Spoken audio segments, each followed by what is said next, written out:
Hi friends, अभिमान academy का फिर से आपका स्वागत है। जैसा कि आपको पता है, भारतीय दंड संहिता, इंडियन पैनल कोड, और आज चलेगा पार्ट 3। इससे पहले 2 पार्ट आप प्लेलिस्ट में जाकर देख लेना। आगामी परीक्षाओं के लिए काफ़ी महत्वपूर्ण रहने वाला है आईपीसी। और ये अपना यूट्यूब चैनल लिंक है, बताने की जरूरत नहीं, सब्सक्राइब कर लेना। इंस्टाग्राम पर भी आप फॉलो कर सकते हैं, फेसबुक पर भी, और सबसे इम्पोर्टेंट टेलीग्राम। किसी भी पीडीएफ की आंसर की अगर आपको लेनी हो तो टेलीग्राम चैनल ज्वाइन कर सकते हैं। ठीक है ना। चलिए शुरुआत करते हैं समय खराब न करते हुए क्वेश्चन नंबर फर्स्ट पर। शरीर की प्राइवेट प्रतिरक्षा के अधिकार का विस्तार। शरीर की प्राइवेट प्रतिरक्षा की के अधिकार का विस्तार मृत्यु कारित करने तक प्रदान किया गया है। मतलब यदि आपकी जब तक मृत्यु ना हो जाए, आप अपने शरीर के किसी भी अंग की रक्षा कर सकते हैं, ये आपको अधिकार मिला हुआ है। भारतीय दंड संहिता की किस धारा में है? भारतीय दंड संहिता की धारा 100 में है। 100 मतलब धारा 100 ये कह रही है कि यदि आपके ऊपर कोई हमला कर रहा है, यदि मैं दोबारा बोल देता हूं, यदि कोई आपके ऊपर हमला कर रहा है तो आपको अपने शरीर की रक्षा करने का अधिकार धारा 100 देती है। इंपोर्टेंट है, याद रख लेना। किस संशोधन द्वारा धारा 100 में तेजाब फेंकना एक गंभीर अपराध मानकर जोड़ा गया है? देखिए, बहुत क्वेश्चन आ रहा है। तेजाब फेंकने को लेकर मूवी बन चुकी है, दीपिका पादुकोण उसमें थी। ठीक है ना। तो अपराध तेजाब फेंकना धारा 100 में, अब धारा 100 में एक तो है अपनी रक्षा करना, लेकिन तेजाब फेंकने के ऊपर विशेष धारा जोड़ी गई है ना। तो ये अधिनियम जोड़ा गया है 2018। ठीक है। दंड विनिमय संख्या दे रखी है 2018, अधिनियम बना है इसमें। तो यहाँ पर आप समझ सकते हैं कि 2018 याद रखना, 2018 में जोड़ा गया है। मतलब तेजाब फेंकना एक गंभीर अपराध माना गया है। प्राइवेट प्रतिरक्षा का अधिकार कम मृत्यु तक विस्तृत नहीं है ना। अब गर्मा गर्म शब्दों से झगड़ रहे हो आप, मतलब, लेकिन गर्मा गर्म शब्द हैं। देखिए, अगर आप बालात्संग कर रहे हो, मृत्यु की आशंका है, तेजाब फेंक रहे हो, तो धारा 100 लगेगी। कौन सी लगेगी? धारा 100 प्रतिरक्षा का अधिकार देती है, धारा 100। लेकिन गर्मा गर्म शब्दों को फेंक रहे हो किसी के ऊपर, तो शब्द से किसी का कोई नुकसान नहीं होने वाला, कितनी गाली बको। ठीक है ना। लेकिन शब्द से नुकसान नहीं होने वाला, धारा 100 नहीं लगेगी उसमें। अगला क्वेश्चन है, देखिए, आपको आनंद के साथ पढ़ाया जाएगा, बिल्कुल बने रहिए। जब कोई व्यक्ति विधि विरुद्ध जमाव के सदस्यों द्वारा, जिनका सामान्य उद्देश्य उसकी पिटाई करना है, गिर जाता है, एक आदमी सरिया से मारता है, और तब पिटते हुए व्यक्ति को प्राइवेट प्रतिरक्षा का अधिकार है। देखिए, अगर सरिया से मार रहा है तो ये तो सरिया से मार रहा है, तो पिटाई करना उसका वो नहीं है, वो गिर गया नीचे, तो सबके विरुद्ध है उसे। मतलब अगर वो कोई भी अपनी रक्षा कर सकता है वो सरिया से, सामने वाले की जान लेकर भी। कार्य जिनके विरुद्ध प्राइवेट प्रतिरक्षा कार्य जिनके विरुद्ध प्राइवेट प्रतिरक्षा का अधिकार नहीं होता, मृत्यु या घोर अपहति से भिन्न उपहानि कारित होने तक सीमित है। धारा 99 की कौन सी बात में है? देखिए, अगर मान लो आप पर कोई हमला किया गया है, प्रतिरक्षा का अधिकार नहीं होता, मृत्यु या घोर अपहति से, इसके मृत्यु या आपको लगता है सामने वाला आपको मार देगा, तब तो बात है, तो आप उसके ऊपर कोई वो कर सकते हो हमला। लेकिन ये बात कौन सी धारा किस में लिख रही है? लिख रही है लोक सेवा पदाभास में कार्य करे, लोक सेवक के निर्देश पर कार्य करे, संरक्षण के लिए प्राधिकारी की सहायता मिले, है ना, या उपयुक्त में से सभी नहीं। तो ये सारी चीजें 99 में नहीं आती। 99 में तो प्राइवेट प्रतिरक्षा है, आप अपना जान माल को बचा सकते हैं। अगला क्वेश्चन है, शरीर की प्राइवेट प्रतिरक्षा का अधिकार का प्रारंभ और बने रहना किस धारा में वर्णित है? देखिए, आप अपने शरीर की रक्षा करते हैं, उसको कहते हैं प्राइवेट प्रतिरक्षा का अधिकार। ये धारा 102 ये कह रही है, ये बात बनी रहेगी जब तक आपकी मृत्यु कारित ना हो जाए, तो आप अंतिम समय तक अपने जीवन को बचाने के लिए प्रयास करते रहेंगे। कब संपत्ति की प्राइवेट प्रतिरक्षा का अधिकार विस्तार मृत्यु कारित करने तक होता है? लूट, देखिए कोई आदमी लूट रहा है, सीधी सी बात, आपको मार भी सकता है। रात में गृह भेदन, आपका घर फोड़ दिया, रात में दीवार फोड़ के कुमल कर लिया, जैसे आपकी दीवार थी, चोरों ने यहाँ से वो बना दिया एरिया, अंदर बाहर जाने के लिए, घर के अंदर जाने के लिए और माल लेकर वापस आने के लिए।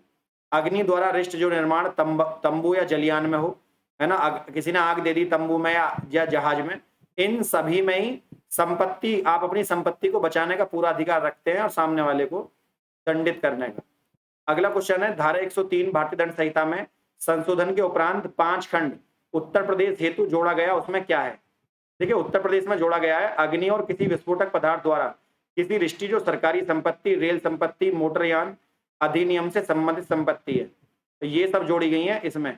क्यों? क्योंकि अभी आपने पता होगा कि बहुत सारी बीच में उपद्रव हुए थे, तो सरकारी संपत्ति को नुकसान पहुंचाने की चेष्टा करी जाती है बार-बार उपद्रवियों को। तो धारा 103 में लिख रही है ये बात, है ना? तो ये बात ए में है। दूसरे में है शरीर की क्षति, नुकसान पहुंचाओगे तो ए और बी दोनों ही सही हैं इसमें। ऑप्शन नंबर सी हो जाएगा यहाँ पर। अगला क्वेश्चन है, संपत्ति की प्राइवेट प्रतिरक्षा का अधिकार विस्तार मृत्यु से भिन्न अपहानि कारित करने तक भिन्न होता है।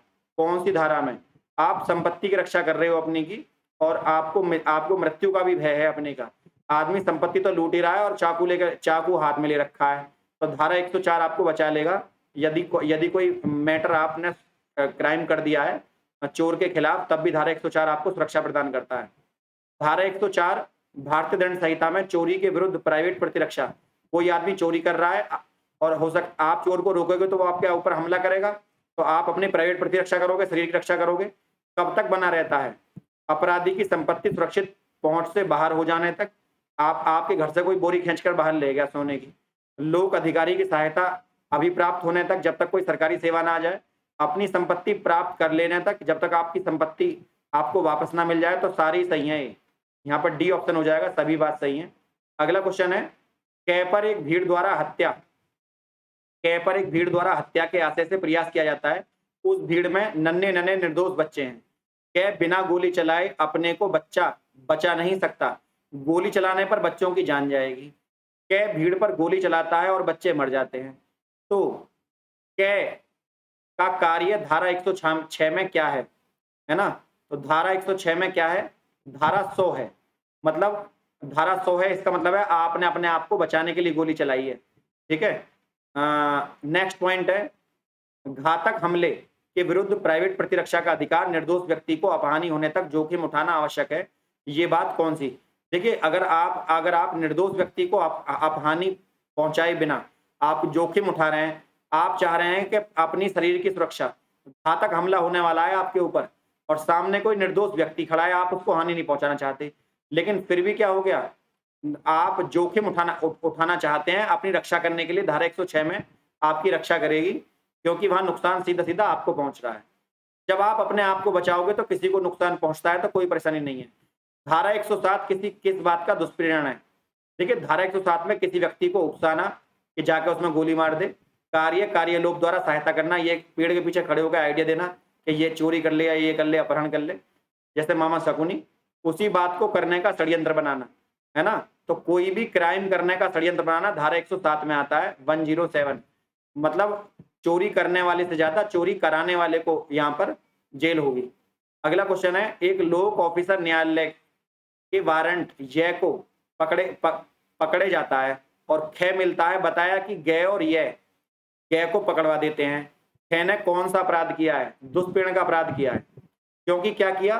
एक लोक ऑफिसर न्यायालय के वारंट से य को पकड़े जाने का ख मिलता है। बताया, देखो, ग ही य और ग को पकड़वा देता है ना? ग ने पकड़वा दिया किसको? मतलब ख, बताया कि ग ही य और ग को पकड़वा देता है। तो देखिए, यहाँ पर क्या है, आपने चोरों को आइडिया पहले ही दे दिया। जैसे विकास दुबे वाले केस में एक सब इंस्पेक्टर ने पहले ही सूचना दे दी थी विकास दुबे को, तो वहां पर पुलिस वाले मारे गए। ऐसे समय में धारा लगती है 106। दुष्प्रेरण की परिभाषा भारतीय दंड संहिता की किस धारा में? 106 में है ना? बुरी इच्छा से किसी के ऊपर हमला करना। देखिए, अगला क्वेश्चन है, ग की हत्या के लिए ख को उकसाता है। ये जो क है, ये ख को उकसाता कि जाके हत्या कर दे ग की। ग की गंभीर चोट कारित करता है, किंतु घ ठीक हो जाता है। क ने कौन सा अपराध किया? हत्या का दुष्प्रेरण किया भाई। हत्या मतलब हत्या की साजिश करी है किसी को मारने के लिए। ग की हत्या के लिए ख को उकसाता है और ख जो है वैसा करने से इनकार कर देता है। क ने कौन सा अपराध किया है? देखिए, ग की हत्या के लिए ख को उकसाता है। ग की हत्या के लिए ख किसको उकसाता है? मतलब ख काम कर रहा है, ख का आइडिया है, और ख कैसे कह रहा है कि तू ग को मार दे, ग की हत्या कर दे। तो ख वैसा करने से इनकार कर देता है। ख मना कर रहा है, मैं नहीं करूंगा ये काम। तो क ने क्या काम करा है? क ने उकसाना है, क के ऊपर जुर्म है कि वो हत्या का दुष्प्रेरण कर रहा है। उसकी इच्छा है किसी की हत्या करने की, उस पर धारा लगेगी। ख को मिथ्या साक्ष्य देने के लिए क उकसाता है, झूठे सबूत देने के लिए क उकसाता है, ख उस उकसाहट से परिणाम स्वरूप वह अपराध करता है। क किस अपराध का दोषी है? देखिए, क उस अपराध का दुष्प्रेरण का दोषी है और उसी दंड से दंडनीय है जिससे ख, क्योंकि वो किसी के कहने में क्यों आया, जब तक उसने सबूत चेक ना कर लिए उसके कहने में वो क्यों आया, तो उस पर भी वही हत्या का मुकदमा लगेगा जो दूसरे वाले पे लगेगा। अगला क्वेश्चन है, दुष्प्रेरण का दंड यदि दुष्प्रेरित कार्य उसके परिणाम स्वरूप किए जाने जहां के उसके दंड के लिए कोई अभिव्यक्ति उपबंध भारतीय दंड संहिता में नहीं है, तो अपराध के किस दंड से दंडित किया जाएगा? देखिए, दुष्प्रेरण, आपने, मैं इसको आपको हिंदी में समझा देता हूं दुष्प्रेरणा को। यदि आपने बुरी इच्छा से किसी के ऊपर क्राइम करा है ना, लेकिन वो जो क्राइम है वो आईपीसी की किसी भी धारा में नहीं है, वो आईपीसी में क्राइम है ही नहीं, तो उस दंड से दंडित किया जाएगा जो उस अपराध के लिए उपबंधित होगा, है ना। तो वो आईपी से संबंधित वो ये जज साहब ये धारा देखेंगे कि, या फिर जो वहां पर वारंट एफआईआर कराई जाएगी, तो एफआईआर करने वाला आदमी जो जब जब धारा लगाएगा तो वो ये देख लेगा कि ये जो क्राइम है वो कौन सी धारा के अंतर्गत आ रहा है। तो अपने आप सेम पर्पस देख लेते हैं, पर्पस क्या है, सेम है या नहीं।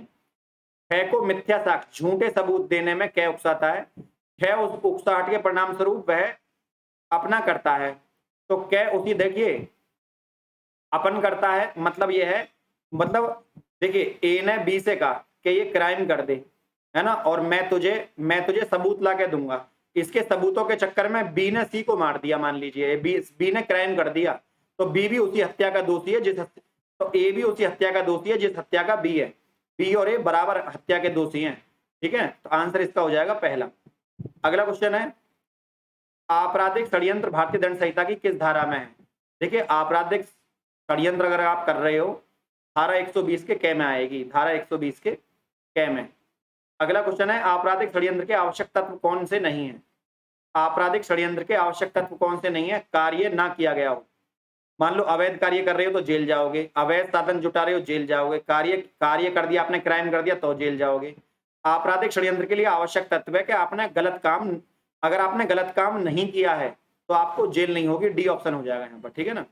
अगला क्वेश्चन है, आपराधिक षड्यंत्र का आईपीसी की कौन सी धारा में है? आपराधिक षड्यंत्र, आप किसी को मारने की साजिश कर रहे हैं, कोई अपराध कर रहे हैं, लूट की साजिश कर रहे हैं, तो धारा 120 के ख में आएगी, धारा 120 के ख में। भारतीय दंड संहिता की धारा 121 में क्या है?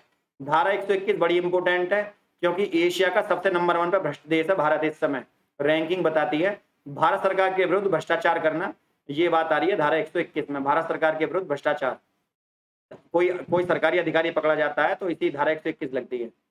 धारा 121 भारतीय दंड संहिता द्वारा दंडनीय अपराधों को करने का षड्यंत्र करेगा, केंद्र या राज्य सरकार को आपराधिक बल द्वारा अंतरित करेगा, वह किस धारा का दंडनीय है?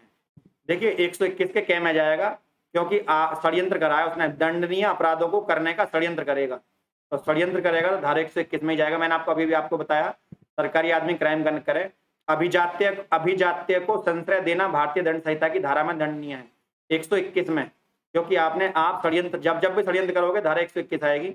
नौसैनिक, वायु सैनिक और सैनिक के द्वारा उपयोग में लाई जाने वाली पोषक षड्यंत्र या टोकन धारण करना भारतीय दंड संहिता की किस धारा में दंडनीय है? 148।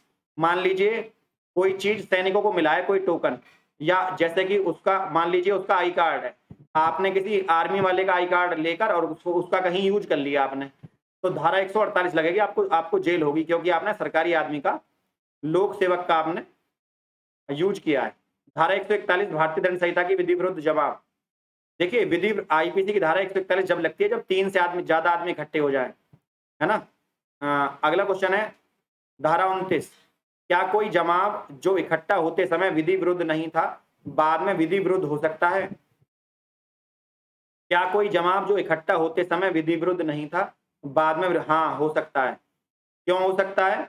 ये कह रहे हैं, क्या कोई जमाव जो इकट्ठा होते समय विरुद्ध, देखिए जब तक 3 आदमी इकट्ठे ना हो जाए, मान लीजिए पहले 1 आदमी था फिर 2, तो 2 आदमी तक तो जमाव नहीं था, लेकिन जैसे ही तीसरा आदमी इकट्ठा हुआ धारा 141 लग गई। क्यों? क्योंकि 3 से 4 होते ही आपको अरेस्ट कर लिया जाएगा, क्योंकि आईपीसी की धारा 141 लगी हुई है। विधि विरुद्ध जमाव के लिए आवश्यक क्या है? सामान्य उद्देश्य। आपको पता है यहाँ पर क्या करना है, क्राइम करना है, फर्जी वोट डालनी है, कुछ उल्टा सीधा काम करना है, तो वो चीज, फर्जी काम कोई भी आएगा विधि विरुद्ध जमाव में।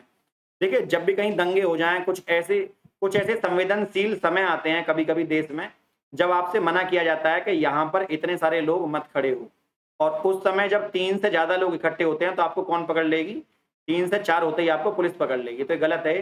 तो सामान्य उद्देश्य में आएगा धारा डी। फ्रेंड, आज के 30 इंपोर्टेंट क्वेश्चन की सीरीज यहीं खत्म होती है। यदि आपको ऐसी ही वीडियो और अच्छी लगे या आप और चाहते हो तो एक बार कमेंट जरूर करिएगा, और वीडियो को लाइक, शेयर और किसी भी न्यू अपडेट के लिए चैनल को सब्सक्राइब करना ना भूलिएगा। आज के लिए इतना ही। जय हिंद, जय भारत।